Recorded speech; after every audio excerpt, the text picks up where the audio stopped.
The film opens with several men in protective biohazard suits. They place an unusual crate before reporting to Dr. Julia Goldstein. Dr. Goldstein grins as she observes live footage of a peculiar opening on the ocean floor that resembles a portal. Astrobiologist Jim Peters from Miskatonic University enters his office to find Dr. Goldstein waiting for him. Initially indifferent to Julia's association with Pickman Corporation, Jim's interest peaks when he learns the company is selecting candidates for an expedition. Dr. Goldstein details their 7-year research in the Antarctic and southern Atlantic Oceans, highlighting a mapped trench on the Antarctic continental shelf and the ocean's deepest point at 37,000 feet. She then presents Jim with footage of a portal-like opening on the ocean floor and explains that the mission's objective is to explore this entry and investigate its contents. Intrigued by the potentially man-made aspect of the portal, Jim agrees to participate. Jim attends a briefing where he meets his new team. Dr. Goldstein introduces the members: Gordon Atkins, head of the Manned Submersible Lab at London's Royal Society; Christine Harris, a marine biologist from the European Marine Biology Symposium; Joe Meeker, the Safety and Communication Officer; and Hank O'Connell, the Chief Engineer for Providence 3, a deep-diving submersible. Providence 3 is constructed with specialized foam to withstand the immense pressure at 37,000 feet and beyond. Christine voices concerns about the risks of exploring the opening, but Dr. Goldstein and Hank reassure her that Providence 3 is equipped for the mission and that success is anticipated.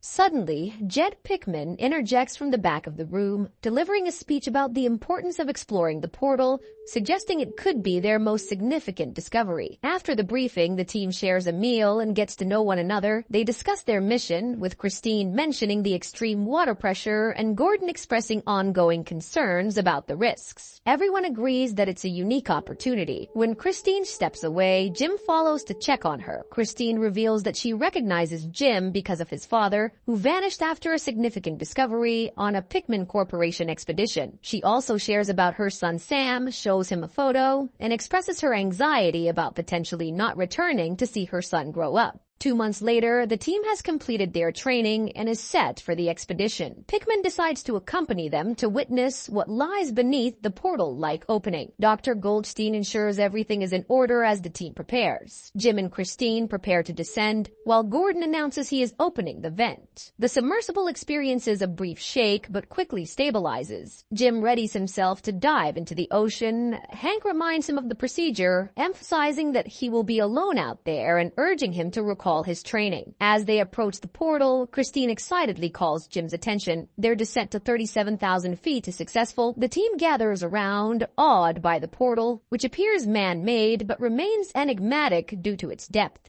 Gordon cautiously navigates Providence 3 into the portal when a sudden tremor causes the submersible to shut down. They lose contact with Dr. Goldstein's team on the surface. Christine grows anxious as the submersible continues to descend. Unexpectedly, the systems restart as if nothing had occurred. Rachel informs them that communication with the surface has been lost for 3 hours. The team is stunned, feeling as though only minutes have passed. Hank checks the life support systems and finds they have depleted by about 3 hours, increasing their concern. Before them, an enormous ancient ruin comes into view. They describe the dilapidated stone structures, which appear man-made to Rachel and her team, who are unable to see them due to static interference. The discovery of these structures sparks confusion and suspicion, as it seems improbable that life could have existed at such a depth. They notice a colossal and unusual object on the seabed. Upon closer inspection, they are stunned to discover what appears to be a life form. Christine remarks that it looks like the remains of a creature entombed under centuries of sediment. Dr. Goldstein instructs Jim to approach and collect tissue samples using the rover. Jim prepares to enter the ocean, and Christine asks if he'll be okay. He reassures her before heading out, while the rest of the team continues their observations from inside Providence 3. Jim draws nearer to the organism and collects a tissue sample as the others watch. Joe questions how long it could have been dead. Suddenly, movement is detected on the rover's rear cameras, and their radar picks up a massive life form. Christine instructs Gordon to call Jim back to Providence 3, but Joe argues that they need the sample. As Jim completes the sample collection, Gordon urges him to return to the submersible, but they lose signal. Fear grips them as the enormous creature with wings rises to its full height,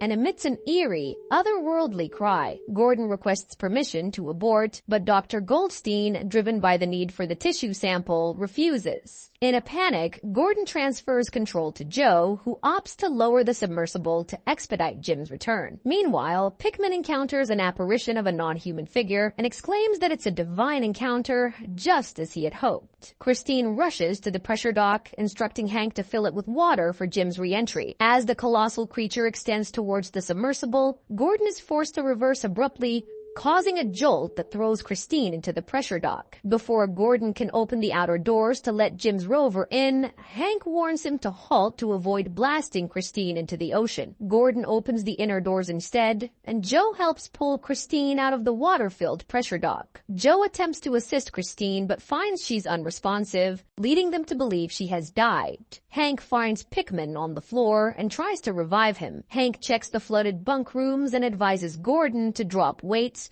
before the water pulls them down. Since Gordon is still in the pressure dock, he waits 5 seconds before releasing the weights. Hank has sealed the corridor but cannot close the second door, so he is unable to stop the water from flooding in or escape himself. He pleads with Pickman to open the door, but Pickman, speaking incoherently, just watches as Hank succumbs to drowning. Jim returns to Providence 3 and panics upon seeing Christine's lifeless body. Jim performs CPR. After a tense moment, Christine coughs up water, and Jim holds her in a relieved embrace. The submersible successfully exits the ancient ruin and begins its ascent to the surface. As they talk, the pressure dock begins to move. It turns out to be the box containing the tissue sample. Pickman insists that the sample be taken to the lab, but Jim proposes sealing it in the pressure lockout of concern for its potential danger. Nonetheless, Pickman is adamant about bringing it to the lab. Christine and Jim decide to supervise to ensure the sample remains contained.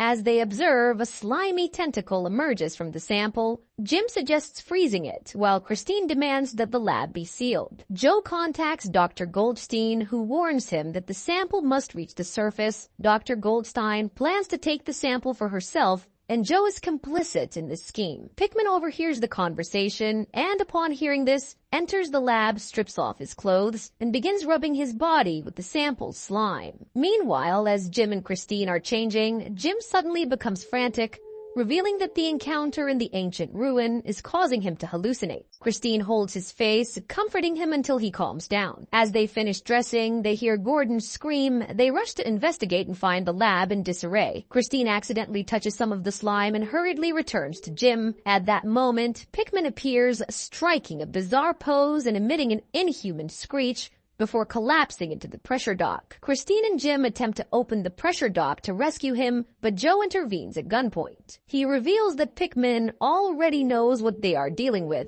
having spent years researching the ancient ruins before their expedition. Their true goal isn't exploration, but obtaining a living organism sample for profit. Christine attempts to reason with Joe, explaining that the organism not only exists physically, but also exerts a peculiar psychological influence on the team. Joe refuses to listen. Meanwhile, Christine and Jim set out to find Gordon. As they approach, they hear Gordon retching. When they find him, they realize he has been affected by the sample, speaking incoherently and gazing at them oddly. Then in a voice that sounds eerily like Jim's father, Gordon addresses Jim as son. Gordon attacks Jim, who struggles to defend himself before being knocked out. Gordon then wreaks havoc, destroying everything around him, which causes the submersible to malfunction and lose contact with the DP control. Joe, witnessing the destruction caused by Gordon, confronts him. Seeing Gordon's insanity, Joe shoots and kills him. Christine attempts to intervene, but Joe declares that the situation is now about survival. Joe plans to take the rover and leave Christine and Jim behind. However, when Joe turns away, Christine grabs an axe and strikes his hand, causing him to drop the gun, which falls near Jim. Christine fights Joe and ultimately stabs his leg with the axe before rushing to Jim, who has just regained consciousness. Christine opens the pressure dock and boards the rover. However, Jim resolves to destroy it completely, so he takes the gun and heads to the lab. After sticking to his plan and destroying the sample, Jim encounters the apparition that has possessed Pickman. He then hurries back to the pressure dock and tells Christine to leave without him,